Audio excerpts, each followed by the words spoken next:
Buenas tardes y bienvenidos a la clausura del curso del Instituto Psicoanalítico de Salamanca. Saludamos a todos los amigos y socios del Instituto Psicoanalítico de Salamanca y a los grupos de extensión universitaria y a todos los amigos que nos ven desde distintas latitudes y continentes. El tema de nuestro seminario de hoy es el conocimiento inconsciente. El doctor Javier Sedano Pérez es psicoanalista en ejercicio, secretario del Instituto Psicoanalítico de Salamanca y miembro de la Cofradía Internacional de Investigadores de Toledo. Tiene la palabra el doctor Javier Sedano. Muchas gracias, doctor Manuel Becerro, y enhorabuena porque hoy es un día muy especial para todos nosotros.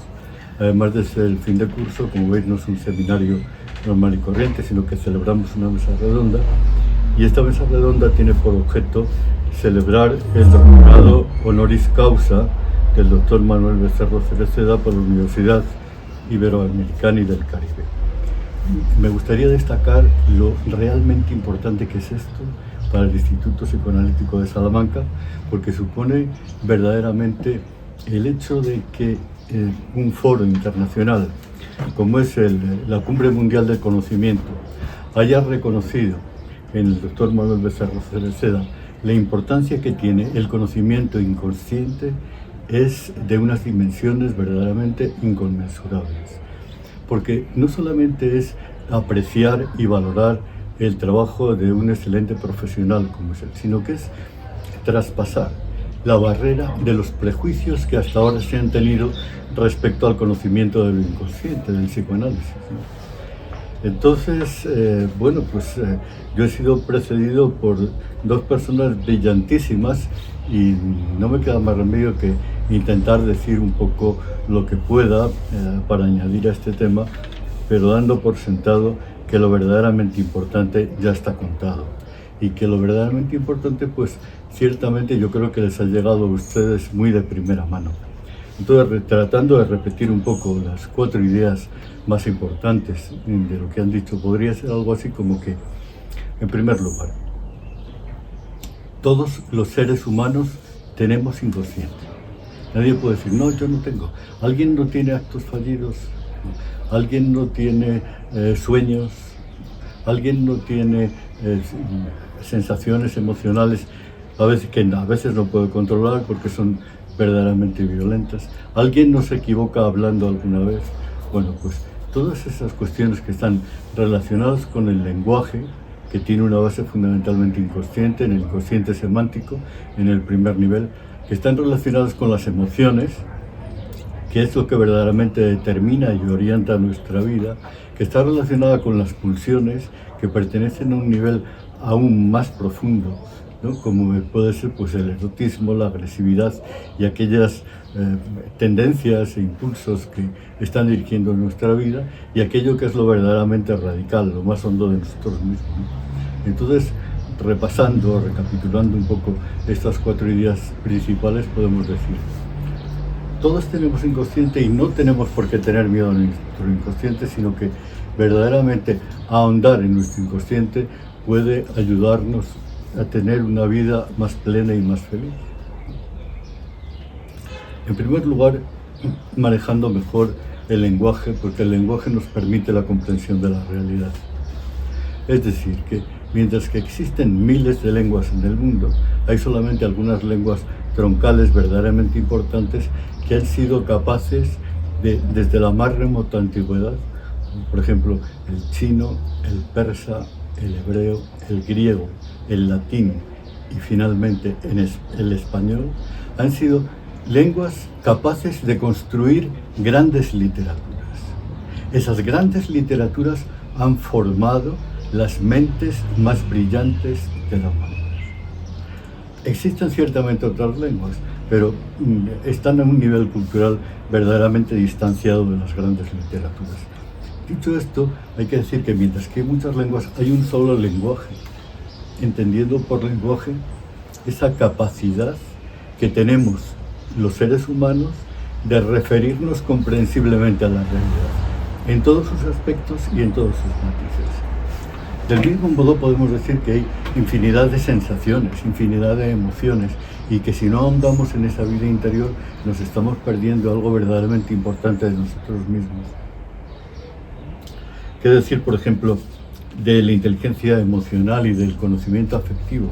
Pues que es fundamental, por ejemplo, en la educación, ayudar a los niños a que resuelvan sus pequeños problemas de inteligencia emocional, porque eso, en primer lugar, mejorará su vida, mejorará las relaciones con sus compañeros y prevendrá también conductas violentas que en el futuro tienen consecuencias verdaderamente desastrosas. En todas las etapas de la vida, la inteligencia emocional se asocia también con la capacidad de resistencia ante la adversidad y el liderazgo.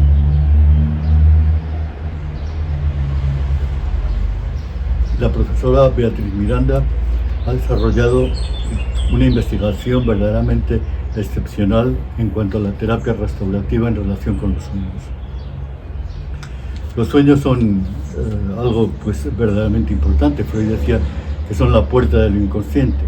Entonces, a través de los sueños y a través de la interpretación y el acercamiento de los sueños, se puede utilizar en este tipo de personas, los que necesitan una terapia restaurativa, en primer lugar, para tratar de perdonarse a sí mismos, de comprender su situación, de pedir perdón a las víctimas y de reintegrarse en la sociedad.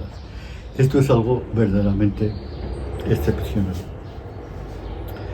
Bueno, yo creo que un poco las ideas más importantes es posible que estén dichas, ¿no? A lo mejor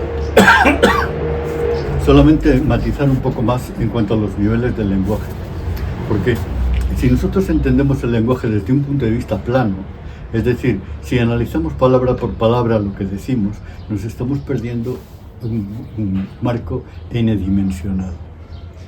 Vamos a ver, por ejemplo, en cuanto al análisis del contenido de lo que decimos, tiene muchos niveles. Parte de esos niveles son conscientes, partes son preconscientes y partes son inconscientes. Por ejemplo, hay un contenido intencional, expreso, que es lo que verdaderamente queremos decir. Pero también hay un contenido intencional, negativo, que es lo que no queriendo decir, en realidad decimos. Todo psicoanalista sabe que cuando un paciente dice, no, a mí no me dan miedo las arañas, lo que pasa es que le preocupan las arañas. O yo no tengo nunca problemas con mi mujer, es que tiene problemas con su mujer, etc., ¿no? Entonces, cuando negamos desde un punto de vista inconsciente, aunque el discurso sea intencional consciente, estamos afirmando, existe también un tipo de conocimiento preintencional consciente, que sería precisamente lo que está implícito en la conversación. ¿Esto se puede captar directamente por una máquina? De momento no lo sabemos. Sí, pero esos niveles, a partir de que entran, a partir de lo preconsciente implícito hacia abajo, son mucho más difíciles de captar. Por ejemplo, el inconsciente expreso, es decir, las tendencias, los deseos, los sueños, los pensamientos, etc. Todo eso se puede captar directamente. Bueno, se puede captar el texto del sueño, pero el texto del sueño solamente es lo más superficial del sueño. De todas formas, existen algoritmos que permiten predecir qué es lo que está debajo de esto que se quiere ocultar, puesto que muchas veces el lenguaje entre los seres humanos sirve fundamentalmente también para ocultar, como es todo aquello de lo inconsciente negado, de lo reprimido, de lo que es más doloroso para los seres humanos, de aquello que está verdaderamente marginado. Y por último, existe un inconsciente connotado. Cuando dos personas se conocen bien, verdaderamente a veces se necesitan pocas palabras. Solamente una mirada, solamente con estar cerca, ella es suficiente como para transmitir, para connotar. No se dice, pero se connota, ¿no? Entonces, ahí hay una dinámica de lo inconsciente que es verdaderamente interesante desde el punto de vista del análisis, del conocimiento que nos pueden proporcionar todos estos niveles del inconsciente. La gente que directamente dice, no, es que yo no creo en el inconsciente, como si el inconsciente fuera una especie de fantasma en el que se puede creer o no creer.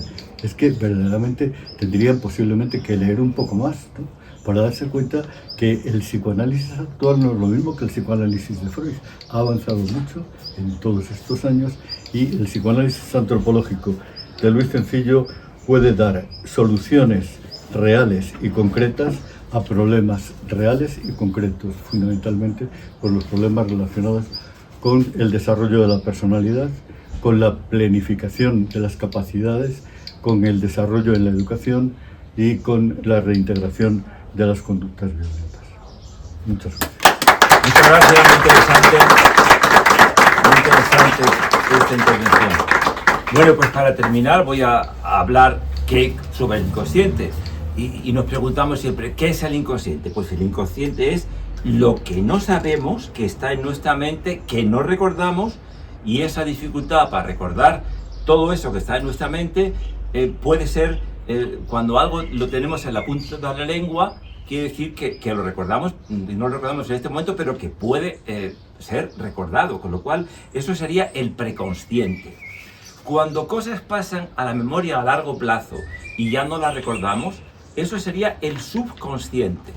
Y otras cosas todavía más lejanas que no recordamos, que son de la primera infancia o incluso de etapas posteriores, que ya no recordamos y que seguramente nunca recordaremos, es lo que llamamos lo inconsciente.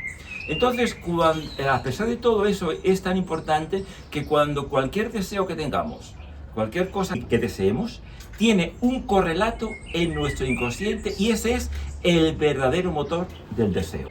Tenemos el estrato más bajo, el radical, que es el que estudió Luis Sencillo, porque otros estratos, el sémico lo estudió Lacan, o el Bosch estudió el estructural, etc. Lo que explicó la magistrada Beatriz, cuando ella sueña, está conectada a su inconsciente radical con la realidad pura. La realidad que le viene de una manera absolutamente sin ningún tamiz, directamente, y le vino a través del sueño la realidad mucho más pura que la que ella veía conscientemente en su quehacer cotidiano. Entonces, el inconsciente radical, estudiado muy detalladamente por Luis Sencillo, es la masa misma del ser humano. El inconsciente radical es la raíz del conocimiento, y la energía de este estrato es la tensión vital que nos mantiene y constituye el fondo radical más básico, y ahí se capta la realidad pura, más allá del espacio y del tiempo. ¿Y esto cómo se descubre? Pues a través de los sueños premonitorios, esos sueños que adelantan exactamente acontecimientos por venir cuando se producen, y muchas personas lo han tenido a lo largo de su vida. Sueños premonitorios, fenómenos telepáticos o quistognósicos, que es la facultad de recordar sucesos ocultos en nuestro inconsciente. Y precisamente a través de los sueños premonitorios, cuando se producen, es cuando se capta la cuasi realidad perfecta, aunque muchas veces simbólicamente expresada, aunque a veces incluso radicalmente se puede soñar, como he comentado ya alguna vez, que mi mujer soñó que su hermano se moría. Entonces se quedó muy preocupada y bueno, se lo tomó así como, bueno, y a los 3 días murió, con lo cual ahí se captó completamente la realidad pura. Otras veces esa realidad se capta simbólicamente y hay que interpretar esa realidad. Incluso el sentido de realidad total de los estrategas y de los financieros, que les hace planificar sin equivocarse amplias operaciones que implican episodios futuros y no manifiestos, ahí también actúa el inconsciente radical. Las intenciones y los cambios de gusto de una sociedad que producen una demanda del público por adelantado, que parecen el colmo de realismo, dimanan también de este fondo radical inconsciente, que se llama radical, como han expuesto los ponentes anteriores, porque ahí se da el conocimiento más radical del ser humano. Pues bien, este estrato de la vida inconsciente es lo que se llama también el principio de realidad. El principio de realidad es aquello que nos advierte de la realidad o de la irrealidad, de la posibilidad o de la imposibilidad de algo, en contra incluso de las apariencias percibidas sensorialmente. Es lo que vulgarmente también se llama el sexto sentido, que hay gente que dice, es que yo capto y tengo la intuición de que esto va a ser de esta manera, porque realmente su inconsciente está captando esa realidad, como en el sueño de la magistrada Beatriz, de esa manera, captando la realidad directamente. Y cuando este inconsciente funciona mal, porque está trabado por una serie de alteraciones, de impulsos en la infancia, porque en la infancia se haya marginado o reprimido algún impulso, entonces puede ocasionar alteraciones en esa captación, y es lo que se llama la mala suerte. Cuando realmente está trabado ese inconsciente, la gente puede imaginar cosas que realmente están tamizadas por esa alteración de los impulsos que ese niño o esa persona a lo largo de su vida ha desarrollado. Entonces, igual que se puede trabar el inconsciente, también puede ser justo lo contrario, el foco radical de los aciertos en la praxis del hombre, porque puede aportarle capacidades de intuición para crear obras filosóficas, para tener inspiración artística, cuando se produce una dinamización de este inconsciente en ese sentido. Incluso personas que tienen una faceta artística muy bien definida, Luis Sencillo dice que sería como una persona que tiene un castillo en ruinas, pero una habitación muy bien amueblada. Y curiosamente muchos sabios son despistados, pero realmente tienen su concentración, su energía en ese campo, y los demás campos lo abandonan completamente. Entonces, ¿por qué razón se puede combinar también esta captación inconsciente cuando en realidad no nos ha transmitido sensorialmente absolutamente nada, sino que todo es una vía parasensorial? Pues realmente porque la mente humana capta, aparte de las sensaciones, de los 5 sentidos que tenemos, capta la realidad pura a través de esta vía, que es como otra vía absolutamente imprescindible en el ser humano, que es lo que nos hace humanos. Porque a través de esa vía incluso podemos acceder a la fe, a través de esta vía que supera la sensorialidad. Sin esta vía seríamos pues, como una especie de animales que no tendríamos esa capacidad tan realmente cualificada que nos da el ser una especie humana en ese sentido. Entonces, a través de este grado de receptividad se pueden obtener personalidades lúcidas cuando precisamente están captando ideas creativas, ideas profundas para el arte, para la política, para la estrategia, para la economía o para los negocios. Entonces, los mensajes inconscientes que captan estas personas pasan al inconsciente radical y ascienden por los estratos que ha comentado la doctora Virginia, y ascienden a nivel de la conciencia a través de tendencia, deseo, afecto o su constelación simbólica. Y a través de los sueños, todas las personas soñamos. Incluso hay personas que no recuerdan los sueños porque parece ser que son muy pragmáticas y no recuerdan sueños, pero aunque no recuerden el sueño, siempre pueden aparecer lo que se llaman imágenes hipnagónicas o eidetismos que se producen al poco tiempo de irse a dormir, antes de empezar la fase del sueño. Y entonces este puente imaginario entre el consciente y el inconsciente hay personas que lo tienen un poco obturado, pero sin embargo sí que pueden aparecer imágenes eidéticas que también ha hecho mención la doctora anterior. Y lógicamente se tiene que soñar porque el sueño es la emergencia sin control consciente de los contenidos emocionales, pulsionales, incluso informáticos que tenemos en el fondo de nuestra psique, y todo esto tiene que emerger forzosamente. Y al cesar el control consciente en los sueños, se liberan estos contenidos inconscientes que pueden ser imaginativos, pulsionales, experiencias del inconsciente radical, que es lo más profundo, y esto curiosamente Freud no lo vio. Freud nunca habló de este inconsciente, ha sido Luis Sencillo el que lo ha descrito completamente. Entonces, este material inconsciente adquirido se almacena y se combina en zonas inconscientes del psiquismo y puede seguir 4 trayectorias, porque no siempre produce desajustes. Como hemos dicho antes, puede producir desajustes o a la vez puede crear genios o crear figuras artísticas. Entonces, el primer caso puede quedar completamente reprimido, inoperante, y dar lugar a estados de ansiedad o de angustia o paranoia, que sería el caso de los problemas patológicos. Pero también puede canalizarse en forma de incremento de la capacidad consciente, intuitiva, intelectual, creativa del sujeto, o de inspiración, detectora de nuevos cambios de posibilidades, una organización de una obra artística o literaria, una originalidad estilística, que sería el caso sobre todo de Cervantes o de García Lorca, por ejemplo, y que producen una conmoción especial en la persona que los lee. O como otra posibilidad también, derivar hacia cauces intelectuales y modos de expresión paranormales, en el que se puede producir estados de hiperlucidez, o clarividencia, o profecía, o telequinesia. Algunos mucho más extraordinarios, como es la previsión del futuro o la certeza de lo que va a suceder. Esta captación es habitualmente, no puede explicarse jamás por la vía sensorial, sino tiene que explicarse a través de esta vía del inconsciente radical. Entonces, por eso cuando soñamos, las funciones de los sueños son absolutamente importantísimas, porque los sueños son una ampliación del campo de nuestra conciencia y de las presiones conscientes, y nos dan una visión más clara de nosotros mismos.